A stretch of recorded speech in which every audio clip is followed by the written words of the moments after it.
உலகெங்கும்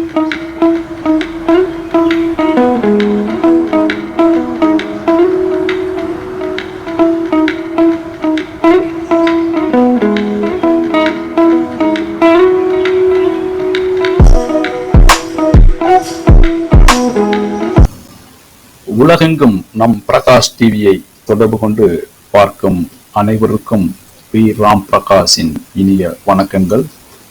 இன்று நாம் பார்க்க இருப்பது முக்கியமான ஒரு நபரை பற்றி. அவர் பெயரை சொன்னாலே சும்மா அதிரும். ஆமா, சிவாஜி ராவ் கெய்க்வாட். என்ன குழப்பமா இருக்குதா, இல்ல உங்களுக்கு தெரிஞ்சிருச்சா? சரி, நான் சொல்றேன் பாருங்க. 1950 வருடம் டிசம்பர் 12 கர்நாடகா மாநில மைசூர் நகரத்துல ஒரு மராத்தி குடும்பத்துல பிறந்தவர் சிவாஜி ராவ் கெய்க்வாட். பெங்களூர் பஸ் டிரான்ஸ்போர்ட்ல கண்டக்டரா வேலை பார்த்துக்கிட்டு இருந்தாரு.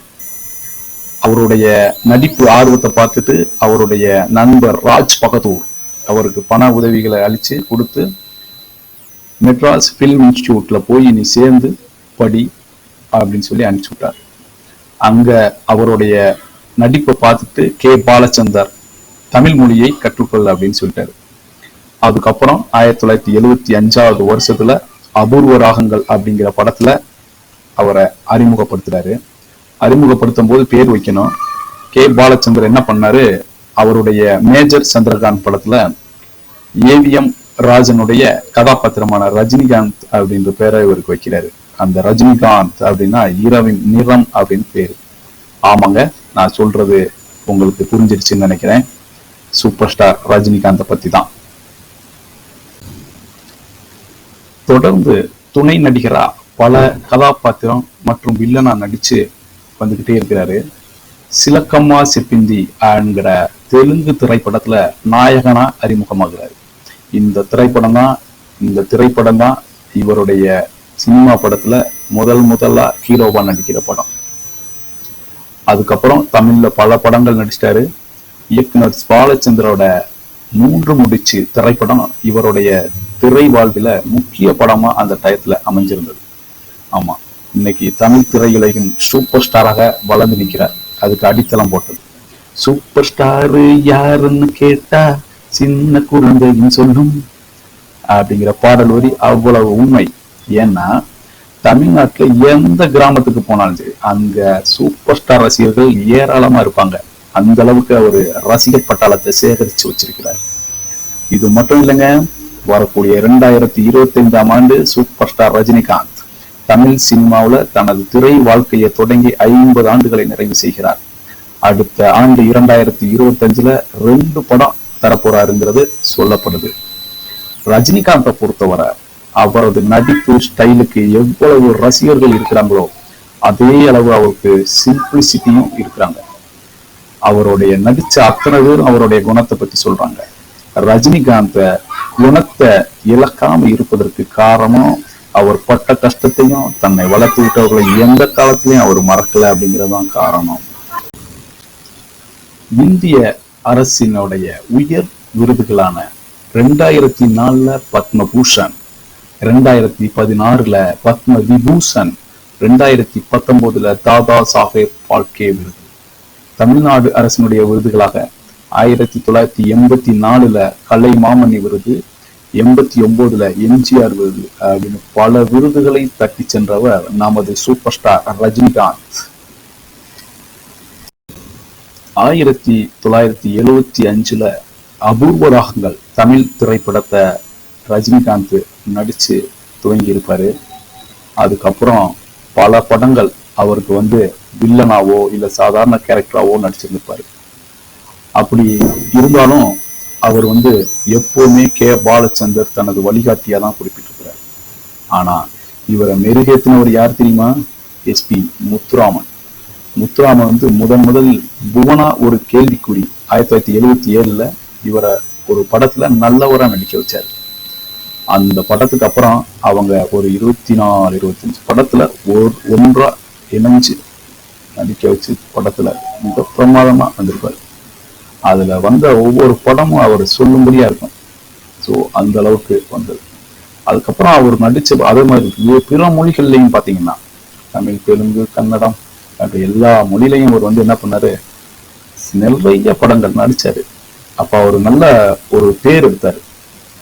அப்போ ஒரு 25 படம் முடிச்சிட்டாரு. அதுக்கு அப்புறமா பாஸ்கர் இயக்கிய பைரவி 1978 வெளிவந்துச்சு. இந்த படத்துலதான் அவர் ஃபர்ஸ்ட் தமிழ்ல கதாநாயகனா நடிக்கிறார். இந்த படத்துலதான் இவர் சூப்பர் ஸ்டார் அப்படிங்கிற பட்டமும் பெறுறார். படத்தின் விநியோகஸ்தர்கள் ஒருவரான தானு என்ன பண்ணா தெரியுமா, ரஜினிகாந்துக்கு 35 அடி உயரத்துல ஒரு கட் அவுட் வச்சாரு. அப்படியே அந்த அளவுக்கு பிரமாதமா போச்சு. அதுக்கு அடுத்து அவருடைய படம் இளமை ஊஞ்சலா இருக்கிறது, அதுவும் ஒரு சொல்லும்படியா வந்துச்சு. அந்த படத்தை பார்த்துட்டு அந்த ஓடுன வேகத்தை பொறுத்து தமிழ் படத்துல நடிச்சவங்களே வச்சு தெலுங்குலையும் அப்படியே நடிக்க வச்சு எடுத்தாங்க. அந்த அளவுக்கு பிரமாதமா போச்சு. இதுக்கு அடுத்து வணக்கத்திற்குரிய காதலியே. இது ஏன் சொல்றோம் அப்படின்னா, முதல்ல படத்துல இவர் ஒரு சீன்ல வரும்போது, அதாவது சினிமா படத்துல முதல்ல அவர் வர்றத போது என்ன பண்ணுவாங்கன்னா, ஒரு அறிமுக பாடல் மாதிரி ஒன்ன கொடுத்து அப்படியே பில்டப் பண்ணி அப்படியே தூக்குவாங்க.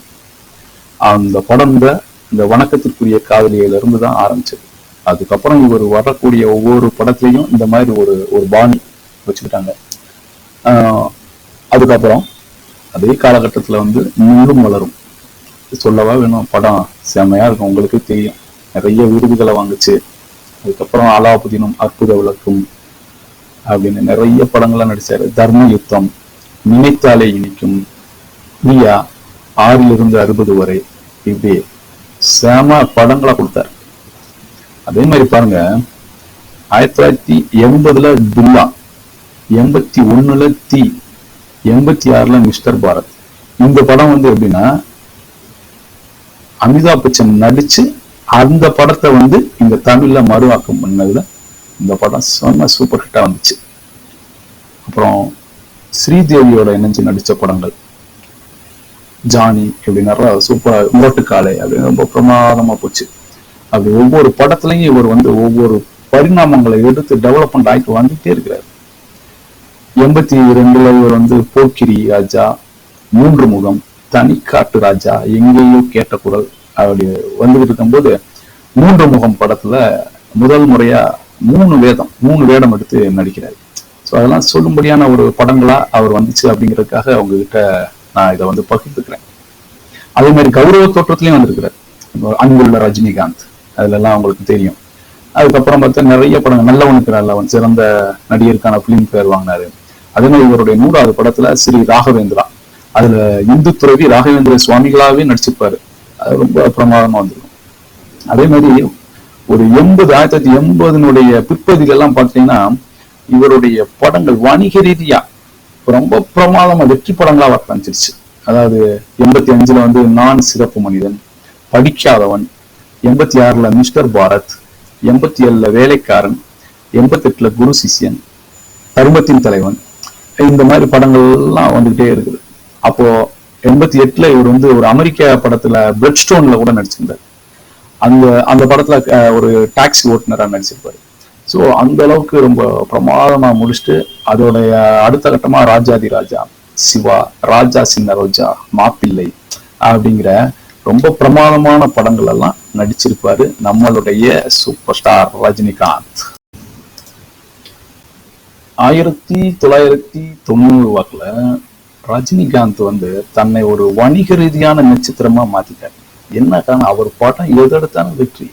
இப்போ 1990 பணக்காரன், இந்த படம் அமிதாப் பச்சன் 81 லாவரிஸ் அப்படிங்கிற இந்தி படத்துல நடிச்சிருப்பார், அதோட மறுவாக்கம். அடுத்து பாத்தீங்கன்னா ஒரு அதிசய பிறவி 1990 இது சிரஞ்சீவி நடிச்ச ஒரு படம். அதுக்கடுத்து தர்மதுரை 91. அப்புறம் 91 தளபதி, அப்புறம் மம்முட்டி கூட இணைஞ்சு நடிச்சிருப்பாரு. ஸோ இந்த மாதிரி படங்கள்லாம் ரொம்ப தீயா போச்சு. அவர் அப்படியே ஒவ்வொரு காலகட்டத்திலையும் அப்படியே மேலே ஏற்றிட்டு போயிட்டே இருக்குது. அவருடைய ரசிகர்களுக்கு ஒரே கொண்டாட்டம்.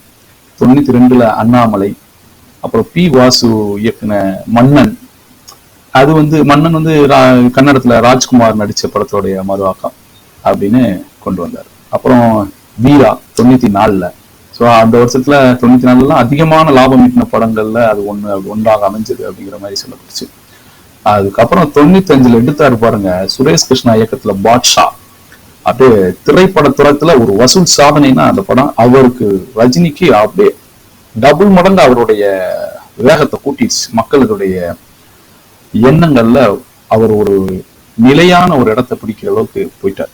ஸோ அந்த அளவுக்கு 95ல KS ரவிக்குமார் முத்துங்கிற ஒரு படம். அந்த படம் பார்த்தீங்கன்னா அப்படி ஜப்பான்ல அவருக்கு ஏகப்பட்ட ரசிகர்கள் உருவாகுற அளவுக்கு ஆயிடுச்சு. அது லியோனார்டோ டிகாப்ரியோவை ஜப்பானின் மிகச்சிறந்த இதய துடிப்பு அப்படிங்கிற இடத்துல இருந்து ரஜினிகாந்த் நீக்கி விட்டார் அப்படின்ற விமர்சனம் வர்ற அளவுக்கு ஜப்பான்ல அவருக்கு அவ்வளவு பெரிய ரசிகர்கள் பட்டாரம் உருவாயிருச்சு. அப்புறம் 97ல அருணாச்சலம், 99ல படையப்பா அப்படின்னு அடுத்தடுத்த படங்கள் ஹிட் படங்களாகவே கொடுத்து கொண்டிருந்த ரஜினிக்கு இவ்வளவு ரசிகர்கள் ஏன் இருக்க மாட்டாங்க? இதே காலகட்டத்துக்கு அப்புறம் 2002ல பாபா ரஜினிகாந்த் நடிச்சு அவரே அந்த படத்துக்கு திரைக்கதை எழுதியிருந்தாரு. அவ்வளவா ஓடலை. நிறைய இழப்புகள், பொருளாதார இழப்புகள் விநியோகஸ்தர்களுக்கு ஏற்பட்டுச்சுன்னு சொல்லி ரஜினிகாந்த் அந்த விநியோகஸ்தர்களுக்கு ஏற்பட்ட இழப்புகள் எல்லாம் செய்து கொடுத்தாரு. ரோஜா தன் வாசத்தை இழந்து விட்டது, தங்கம் இனிமேல் மின்ன போவதில்லை அப்படிங்கிற விமர்சனங்கள் அவருக்கு மேல பதியப்பட்டது. அவ்வளவுதான் இனி அவருடையது அப்படின்னு நினைச்சுக்கிட்டு இருந்த காலகட்டம். அப்படியே ஒரு 2 வருஷம் கழிச்சு 2005ல பி வாசுவோட இயக்கத்துல சந்திரமுகிங்கிற ஒரு படம் வந்துச்சு.